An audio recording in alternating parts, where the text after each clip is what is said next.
Hello and welcome to this week's Oxwide. There's a lot happening across Oxleys right now, and as usual we've been out and about to get the latest news from around the Trust. So without further ado, on to our first film, and a lot of you at Oxleys were involved in helping to shape the new Oxleys strategy, which sets out what we want to achieve by 2024. The first of our three big priorities is achieving zero delays. Here's Service Director Lorraine Regan, who's the lead for this work, to tell you more. Hi, I'm Lorraine Regan. I'm the Director for Community Mental Health and Learning Disability Services here at Oxleys. And in this short film, I'd like to tell you about our Zero Delays strategic priority. Back in November 2019, we ran an engagement programme called Our Next Step, where staff, service users, carers and members shared their views on what Oxleys' priorities should be. And this is what you told us. What we hear from patients is that we have to wait too long for our services. Our son had his last development assessment last July, and we were told that he would get a follow-up appointment 8 months later. It's now well over a year and we still haven't heard anything. We have called twice and both times we were told someone would let us know, but we haven't heard back. Earlier intervention would help prevent people getting to the point of needing to be admitted to hospital. I've been calling the crisis line for over an hour and no one is picking up. We listen closely to our staff and the experiences of those who use our services. And in April this year, we launched a 3-year strategy that we believe will make a big difference to our patients and our staff. One of the key priorities of this strategy is zero delays, for which I am the Senior Responsible Officer. We know it's not acceptable that a person's health should deteriorate because we can't deliver care in a timely way. Therefore, we want to agree how quickly care should be provided for each of our services and make sure that we meet that target. We want to avoid patients waiting longer than necessary and want to be known for delivering the right care at the right time, with no delays. We know this is not something that can be achieved instantly. To deliver this, our services and referral systems need to be improved. We'll be working with the people who use our services, our staff and our partners to identify and implement the improvements we need to make. We know that with all of us working together, we can achieve our aim and more. So thank you to Lorraine, and that's the first of 3 films we'll be producing from our strategy over the next few weeks. Please do keep an eye out for the other 2, which are coming soon. Now, to help introduce our second film, we have a special guest, and that's my daughter, Erin. Over to you, Erin. Hello, I'm Erin. I'm 6 years old. I want to tell you that it can be very difficult for some of us to learn to communicate. Thank you. Developmental Language Disorder, or DLD, is a lifelong disability that's been described as the most common children's disorder that you've never heard of. We caught up with 2 of our speech and language therapists, Emaline and Gemma, to find out more about DLD. Run VT. So developmental language disorder, or DLD, is a lifelong persistent difficulty where a person will experience difficulties with either understanding and or using language. There's no known cause for it, but it can have a huge impact on a young person's social, emotional and mental well-being and also their academic progress. It is a hidden disability or disorder that affects about 7% of the population, so that's 1 in 14 people, and that equates to about 2 children in every class of 30. It is a lifelong condition, but with the right support and the right strategies, children and young people can succeed in many areas of life. They just need the right support in their childhood, which is why we're raising awareness to help identification. So a person with DLD could experience difficulties in a number of different areas of language, and these things may demonstrate themselves in children in a classroom. So difficulties with literacy development, difficulties with learning new concepts. They might be children who have difficulties with their behaviour and regulating their emotions due to frustration of repeated communication breakdown. Often it's small things that can really have a huge impact, things that we can do sometimes without even thinking about it. So allowing a child or young person additional time to think about what they're going to say, to understand what you've asked them, just giving that extra bit of thinking time can really help. Emphasising key words when you're talking and repeating information a couple of times so that the child or young person is getting additional opportunities to hear what you're saying and to understand it. And making things visual if you can. Drawing a picture, writing key words down, or using, as I'm doing, using my hands to gesture can be really supportive. So I would say the first thing would be to discuss your concerns with the parents, see what their views are, whether they share similar concerns, and then advise to speak to the school SENCO or the SENCO at the child's nursery or early years setting and get a referral to speech and language therapy, who will then see the child, do an assessment and decide whether the child is presenting with DLD. So we would look at a child's speech and language skills, and we would make a diagnosis as to whether they had developmental language disorder or not. From there, we would discuss options for intervention. So our interventions might be to improve their language functioning, or we might look at helping them to develop self-advocacy skills so that they can develop strategies to support themselves and become independent communicators. It's important for young people with communication difficulties to be able to discuss their needs with others. So for example, when we think about as the children get older, when they might be looking to apply to post-16 universities, looking at applying for jobs, being able to discuss their needs with somebody and to be able to outline exactly what it is that they need to help them to have a successful communicative interaction. At the moment, we're doing a lot of work to raise the profile of developmental language disorder so that families and professionals are more aware. So we're doing that through providing training to schools. We also offer training to other services on request, so for example to the community paediatrician service, to CAMS. If other professionals would like further information, they can contact our service and we can offer training packages. If any services within Oxleys would like further information about DLD, please get in contact with our team. We'd be more than happy to talk to you about coming to a team meeting or providing some bespoke training to upskill your staff.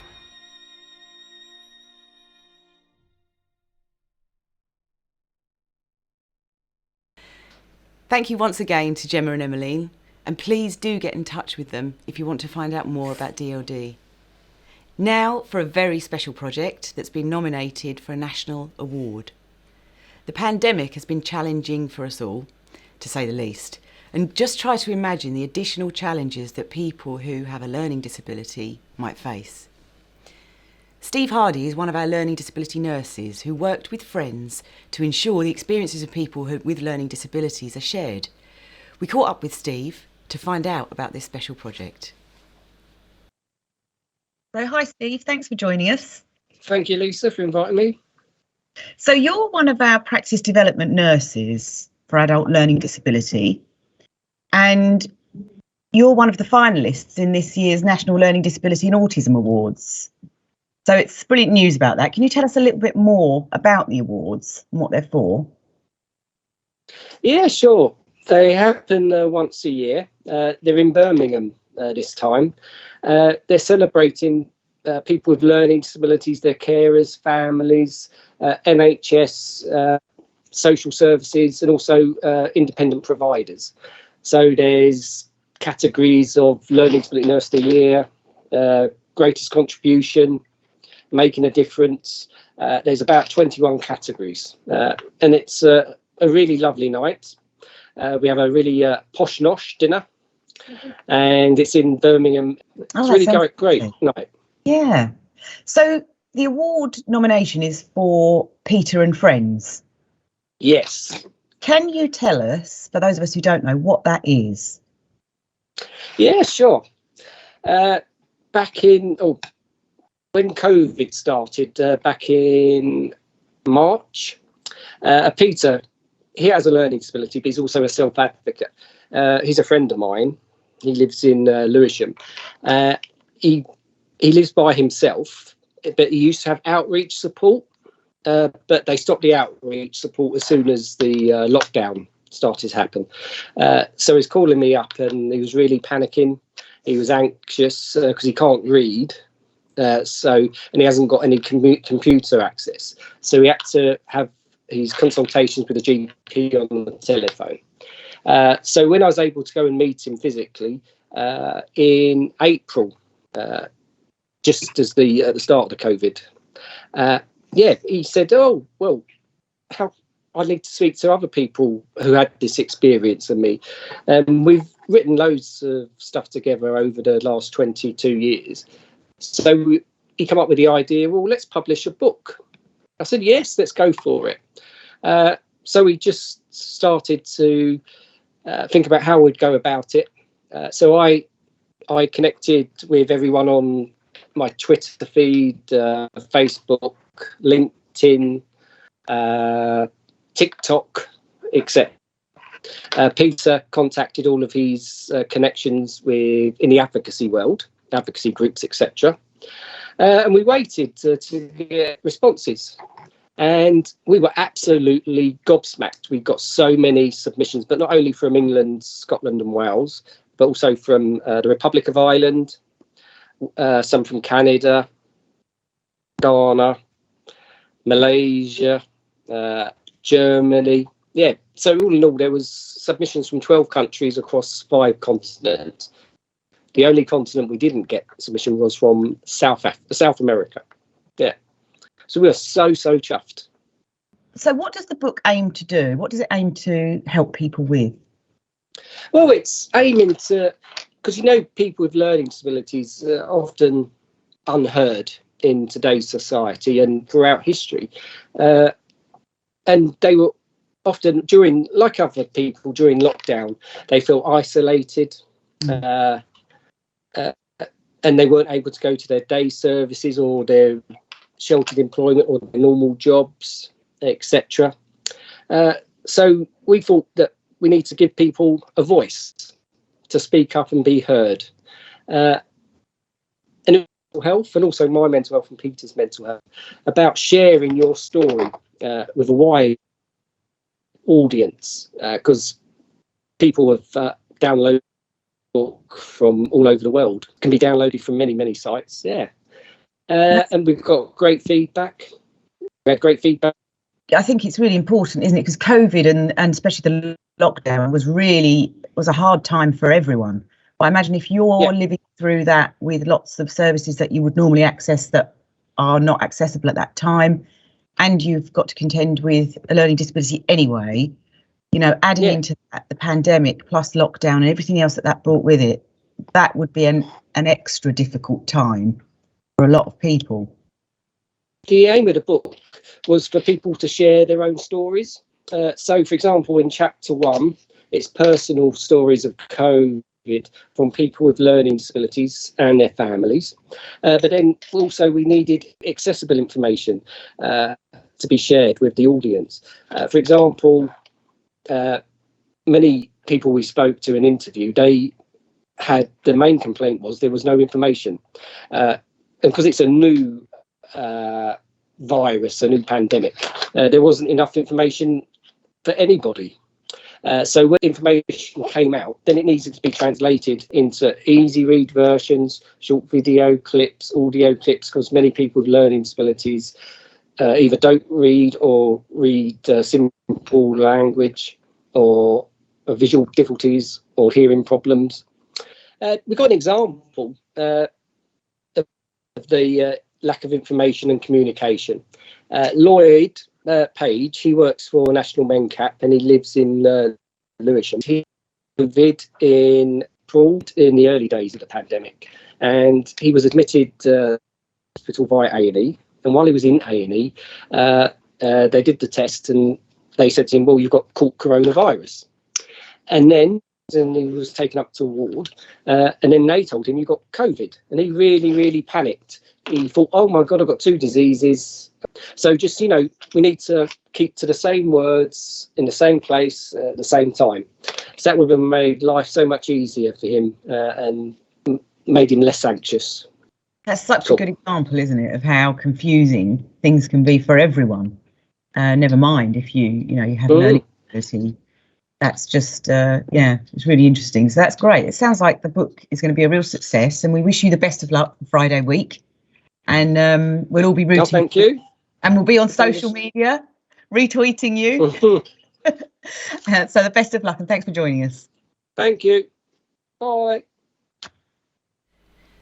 Thanks once again to Steve there, who was kind enough to join us whilst on holiday on the Kentish Riviera, better known as Margate. The very best of luck at next Friday's awards. So that's all we have time for this week. Thanks so much to everyone who spoke to us. And a reminder to everyone that flu vaccines and the COVID booster are available to all within the Trust now. And we really need you all to be on board with this. So have a look at the Ox for more details of where and when you can book. Also, don't forget, if you and your team would like to feature in future Oxwides, then drop us a line at the email address on the screen and we'll get in touch with you. So until next time, goodbye.